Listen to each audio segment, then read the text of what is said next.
நாம் இப்போ பார்க்க போகிறது வந்து மெக்கானிக்ஸ் ஆஃப் சிங்கிள் பார்ட்டிக்கல்.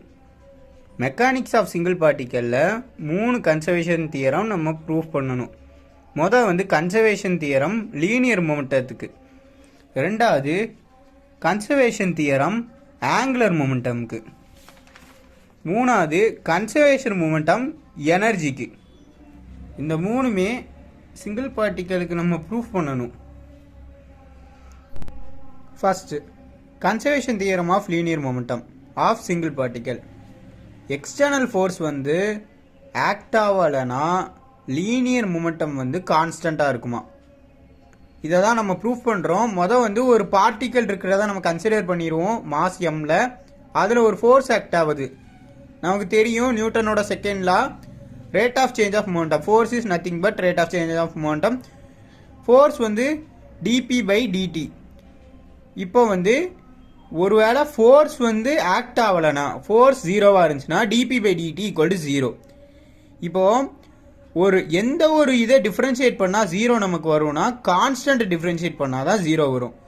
அதனால் P ஈக்குவல் டு கான்ஸ்டன்ட். Pனா என்ன? mv. அதனால் அது வந்து constant. In the absence of external force, the linear momentum of particle is conserved. இது வந்து நம்ம ப்ரூஃப் பண்ணிட்டோம். ரெண்டாவது வந்து ஆங்குலர் மொமெண்டம். ஆங்குலர் மொமெண்டமில் என்னன்னா, எக்ஸ்டர்னல் டார்க் அதில் ஆக்ட் ஆகலைன்னா அது ஆங்குலர் மொமெண்டம் கான்ஸ்டண்ட்டாக இருக்கும்னு சொல்லியிருக்காங்க.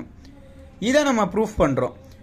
என்ன செய்கிறோன்னா, ஒரு பார்ட்டிக்கல் ஆஃப் மாஸ் எம்மும் ஒரு மொமெண்டத்தையும் எடுத்துக்கிறோம். அது வந்து ஒரு பொசிஷன் ஆரிஜின் ஓங்கிற இடம் வரைக்கும் தள்ளி இருக்குது. இப்படி ஒரு ரேடியஸ் வந்தாலே ரேடியஸையும் லீனியர் மொமெண்டத்தையும் கிராஸ் ப்ராடக்ட் பண்ணும்போது தான் நமக்கு வந்து ஆங்குலர் மொமெண்டம் கிடைக்கும். இது நமக்கு தெரிஞ்ச ஃபார்முலா தான். இதை நோட் பண்ணிக்கோங்க. டார்க்கோட ஃபார்முலா, டார்க் வந்து தவ்வும் போடுவாங்க என்னும் போடுவாங்க, equal to position vector into force. அதாவது ஒரு டிஸ்டன்ஸ் இன்ட்டு ஒரு ஃபோர்ஸ்ன்னு யோசிச்சுக்கோங்க. இதுக்கப்புறம் ஈக்குவேஷன் 1 இருக்கா, அதை டைமை பொறுத்து டிஃப்ரென்ஷியேட் பண்ணுறோம். டிஃப்ரென்ஷியேட் பண்ணும்போது இங்கே dl பை டிடின்னு வந்துடும். இங்கே வந்து 2 கிராஸ் ப்ராடக்ட் இருக்குது. அதனால் டிஃப்ரென்ஷியேட் அப்ளை பண்ணும்போது ஆரை டிஃப்ரென்ஷியேட் பண்ணி பியை அப்படியே வச்சுக்கிறோம். அதுக்கப்புறம் ஆரை அப்படியே வச்சுட்டு பியை டிஃப்ரென்ஷியேட் பண்ணிக்கிறோம். அதுக்கப்புறம் நமக்கு தெரியும் இதில் வந்து ஆரை டிஃப்ரென்ஷியேட் பண்ணாங்க. dr பை டிடினா உங்களுக்கு என்னன்னு தெரியும், v. pனா என்னன்னு தெரியும், mv. சரிங்களா, v இன்ட்டு mv. அதுக்கப்புறம் இங்கே r இன்ட்டு டிபி பை டிடின்னு இருக்கு. pனா உங்களுக்கு என்னன்னு தெரியும், mv. சரிங்களா, இப்போ v இன்ட்டு v. ஏன் இப்படி v இன்ட்டு விங்கிறத வந்து இப்படி நான் ரெஃபர் பண்ணியிருக்கேன்னா, a கிராஸ் இன்ட்டு a, எந்த ஒரு வெக்டார் அதையே கிராஸ் ப்ராடக்ட் பண்ணும்போது நமக்கு 0. சரிங்களா, இந்த ரூல்ஸ் படி இந்த டேர்ம் 0 ஆயிரும். இந்த டேர்ம் மட்டும் இருக்குது, r vector into d by dt of mv. நமக்கு டி பை டிடி ஆஃப் எம்வினாலே நமக்கு என்னன்னு தெரியும், டிபி. டிபி பை டிடினா நமக்கு என்னன்னு தெரியும், rate of change of momentum. அப்படின்னா ஃபோர்ஸ். அப்படின்னா angular momentum equal to r into f. நம்ம முதல்ல சொன்ன மாதிரி டார்க்கோட ஃபார்முலா என்னன்னா n equal to r into f. அப்படின்னா ஆர் இன்ட்டு எஃப்க்கு பதிலாக நம்ம என்ன போடும்போது n vector equal to dl by dt அப்படின்னு ஆயிரும். இது வந்து r vector into p vector. இது நமக்கு பிரச்சனை இல்லை. இப்போ அவங்க தியரத்தில் கொடுத்த மாதிரி டார்க் 0வாக இருந்துச்சுன்னா dl பை டிடி 0. எந்த ஒரு இதை டிஃப்ரென்ஷியேட் பண்ணால் 0 வரும், கான்ஸ்டன்ட் டிஃப்ரென்ஷியேட் பண்ணால் 0 வரும். அப்படிங்கிற பட்சத்தில் ரெண்டாவது தியரத்தை நம்ம ப்ரூஃப் பண்ணிட்டோம். அடுத்து வந்து நம்ம conservation theory of energy of single particle பார்க்க போகிறோம். இது வந்து என்ன சொல்லுதுன்னா, sum of kinetic energy and potential energy, அதாவது டோட்டல் எனர்ஜி வந்து particle of a single particle வந்து always remain constant. It is acted by conservative force. Conservative ஃபோர்ஸ்னால ஆக்ட் ஆச்சுன்னா இந்த டோட்டல் எனர்ஜிங்கிறது வந்து நமக்கு வந்து கான்ஸ்டண்ட்டாக இருக்குன்னு சொல்லியிருக்காங்க. ப்ரூஃப் வந்து நம்ம வந்து அதுக்கு சொன்ன மாதிரி ஒரே இதாக சொல்லாமல் work, kinetic energy, potential energy, conservative force, அதுக்கப்புறம் தியரத்தை நம்ம ப்ரூஃப் பண்ணுற மாதிரி இருக்கும். சிம்பிள் தான். ப்ரூஃப்னு போட்டு ஒரு பார்ட்டிக்கல் பொசிஷன் 1லேருந்து பொசிஷன் 2ல் வந்து போகிறதா நினச்சிக்குவோம் அண்டர் கன்சர்வேட்டிவ் ஃபோர்ஸில்.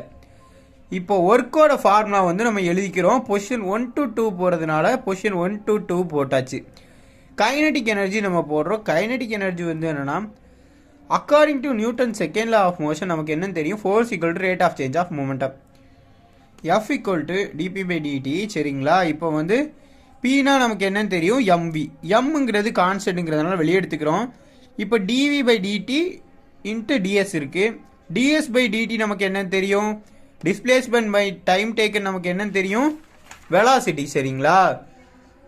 அதனால் இதை வந்து வெலாசிட்டி ஆக்கிட்டாங்க. மிச்சம் டிவி இருக்குது. இன்டகல் ஃபார்முலா உங்களுக்கு தெரியும். ஒரு இதில் பவர், இப்போ இதில் பவர் 2 இருந்துச்சுன்னா அதோட +1 2 + 1 இப்படி போடுவோம். சரிங்களா?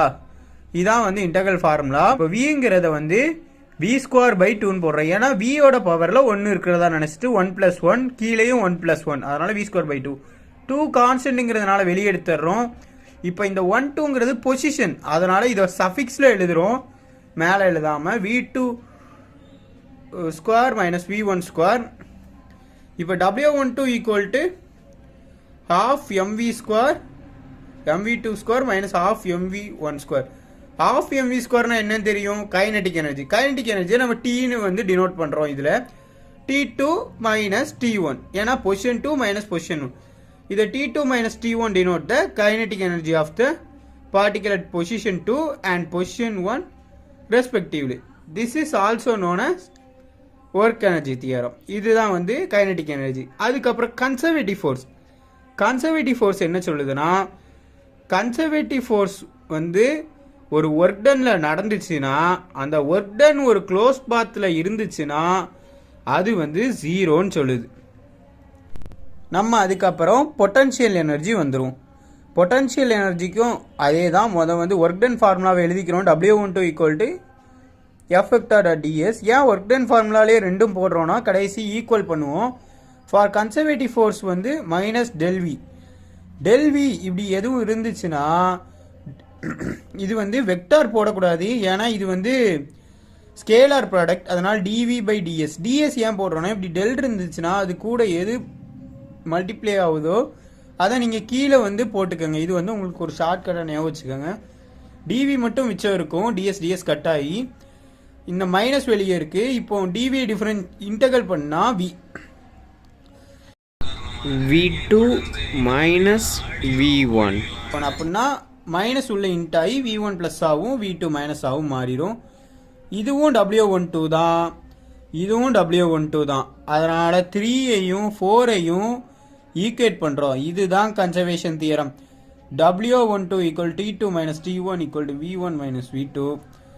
இப்போ 2 எல்லாம் ஒன்றாவும் 1 எல்லாம் ஒன்றாவும் ஒரே கொண்டு வரோம். இப்போ 2 வந்து v2 இங்கே கொண்டு வரோம், t1 அங்கே கொண்டு போகிறோம். அதுக்கப்புறம் t1 + v1 equal to t2 + v2 equal to constant. இதான் கன்சர்வேஷன் தியரத்தில் சொல்லுது. If the force acting on a particle are conservative, then the total energy, sum and the kinetic energy remains constant. T plus V equal to E equal to constant. E தான் நமக்கு total energy of the particle. This equation represent the conservation energy theorem. இந்த மூணு தியரத்தையுமே நம்ம இப்போ proof பண்ணியாச்சு.